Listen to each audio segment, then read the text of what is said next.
Bonsoir à toutes et à tous. Je suis vraiment très contente d'être là, d'écouter le parcours de toutes ces femmes inspirantes. Je tiens à remercier l'association Femmes et Inspiration de m'avoir invitée dans le cadre de cet événement axé sur la femme. Merci à Ilham. Grâce à elle, j'ai connu le Maroc. C'est la première fois pour moi d'être ici dans ce beau pays. Vous savez, je remercie aussi bien sûr Marine et Asma et le reste de l'équipe. Il y a 2 jours, quand je suis arrivée à l'aéroport, on ne m'a pas demandé de visa. Donc je suis d'origine malienne. Ça m'a fait énormément plaisir parce que ça prouve vraiment le lien de fraternité qui existe entre le Mali et le Maroc. C'est vraiment une fierté pour moi d'être là aujourd'hui. Et merci à ce beau public présent. Donc, je m'appelle Fatoumata Yaranangoré pour vous parler un petit peu brièvement de mon parcours. Je ne vais pas rester très longtemps parce que le temps est très court. En fait, je suis une jeune Malienne, comme je vous l'ai dit. J'ai fait mes études au Mali. J'ai des sœurs, j'ai des frères. Je suis la seule dans ma famille qui a été à l'école. Mes sœurs n'ont pas été à l'école parce que les normes sociales au niveau de l'Afrique, on va dire, sont vraiment un peu difficiles à accepter, on va dire. Parce que vous savez, quand j'étais petite, j'avais des rêves, comme tout le monde, bien sûr. Je me suis dit qu'il était important pour moi de faire des études, voilà, d'occuper un poste de responsabilité au sein d'une entreprise. J'avais des rêves aussi de créer une entreprise. Je me suis dit, j'ai envie d'être quelqu'un dans cette société. Alors, je suis allée dans un petit village éloigné de Bamako, qui est la capitale donc, du Mali. J'avais 10 ans. J'étais dans un internat. Les filles étaient séparées des garçons. On n'avait pas le droit de se fréquenter. L'objectif, c'était vraiment axé sur les études. On devait étudier. Et à un moment donné, vous savez, je me posais tellement de questions parce que je me disais, mais moi, je viens d'une famille nombreuse. Mes sœurs n'ont pas fait d'études. Moi, je fais des études. Il faut que je fasse mes études. Il faut que j'aie de bonnes notes. J'étais dans cet internat. C'était une mission catholique. Il y avait des prêtres. Il y avait des règles, bien évidemment. Donc, je me suis dit qu'il était important que je fasse mes études. Le matin, on se levait, nous les filles, on allait à l'école. L'après-midi, on faisait du sport. Et le soir, après avoir mangé, bien sûr, on devait aller au lit. On coupait toutes les lumières et on se couchait. Alors, je me levais à 1h du matin parce que pour moi, comme je vous l'ai dit, l'objectif, c'était vraiment de faire mes études. J'allumais une lampe. Parce que je me suis dit, il faut que j'étudie. C'est très important pour moi. Et je suis restée comme ça pendant 3 ans dans ce petit village. Et après mon DEF, ce qu'on appelle le diplôme d'études fondamentales au niveau du Mali, je suis allée à Bamako, dans la capitale. Il était important pour moi d'être en contact avec ma famille, mes sœurs qui ne sont pas allées à l'école. J'avais besoin de leur faire passer un message, leur dire que c'est important de faire des études. Même si elles n'ont pas fait d'études, il est important que mes neveux et nièces, pour les générations futures, qu'elles puissent vraiment aller à l'école. C'était un impératif pour moi. Alors quand je suis arrivée dans ma famille, j'étais avec mes sœurs. Comme je vous l'ai dit, je viens d'une famille nombreuse. On passait du temps ensemble. Et mes sœurs, quand on discutait dans la journée, elles étaient mariées, parce que dès l'âge de 13-14 ans, elles étaient déjà mariées. Je me disais, il y en avait d'autres qui étaient là, qui étaient divorcées, qui étaient dans notre famille. Le soir, elles n'avaient qu'une motivation, c'était d'être en groupe, de regarder la télé, de regarder des films hindous. Et pour moi, tout ça, j'arrêtais pas de me poser toujours cette question. Qu'est-ce que je veux faire de ma vie? Alors, puisque je ne pouvais pas étudier dans ces conditions-là, il y avait du bruit à la maison, c'était un peu compliqué pour moi de me concentrer.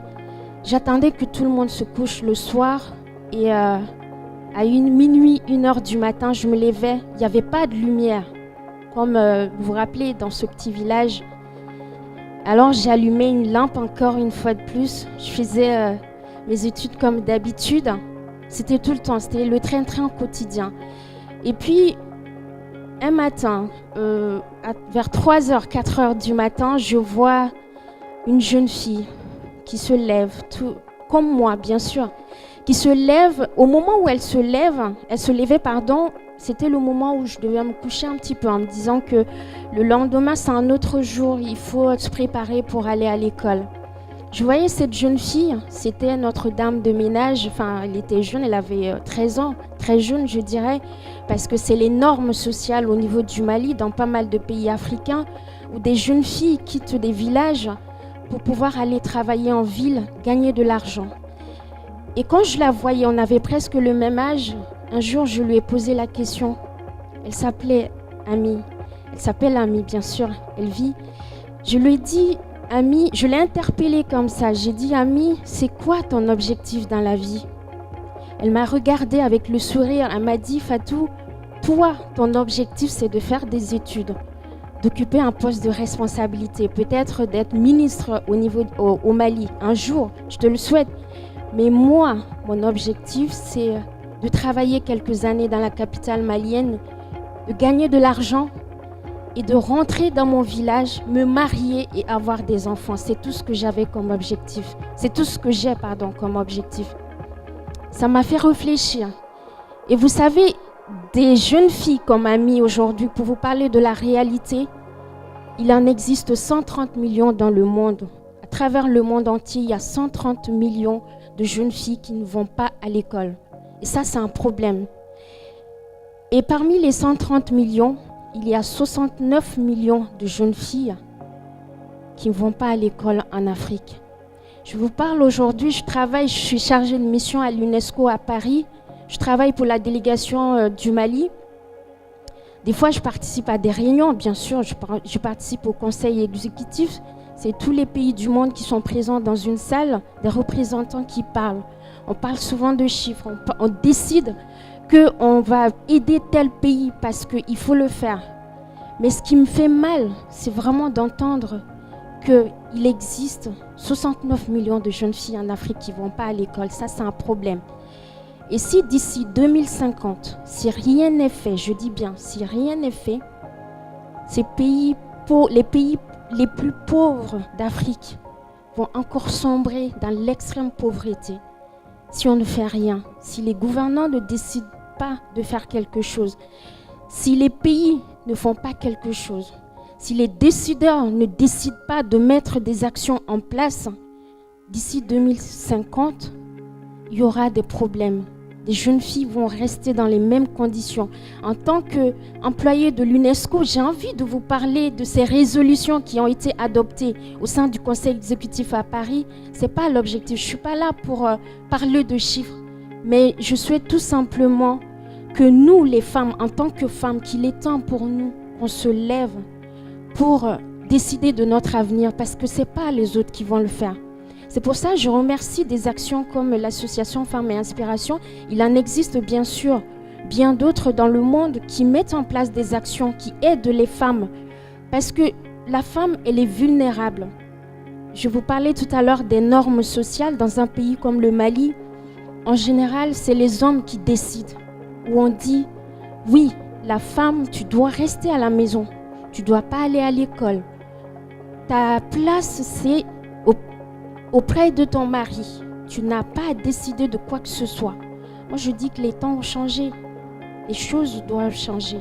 Aujourd'hui, c'est à nous de nous lever, de prendre la parole, bien sûr, et de mettre les choses en place. Vous savez, quand on parle de l'éducation en Afrique, en fait, souvent, c'est... Par exemple, pour parler du cas de Ami, cette jeune fille qui n'est pas allée à l'école, qui avait qu'un seul rêve, un seul objectif de se marier, avoir des enfants, s'occuper de son mari, je me dis, il y a aussi bien sûr des jeunes filles motivées qui sont peut-être dans les villes ou peut-être même dans les villages en Afrique, qui ont des rêves plein la tête, qui ont envie de faire des études. Il faut les aider. il en existe bien évidemment des jeunes filles dans ces villages-là qui ont des droits. Vous savez, l'éducation, c'est un droit. C'est pas une question de toi, tu dois faire ça, tu ne dois pas faire ça. L'éducation, ça, c'est vraiment quelque chose, c'est la clé du développement. C'est le levier de développement pour les pays. Je ne vais pas trop m'attarder. Je pense que voilà, je vais rester là parce qu'on n'a pas beaucoup de temps. Donc, si des fois vous avez des questions, je suis disponible. Merci beaucoup.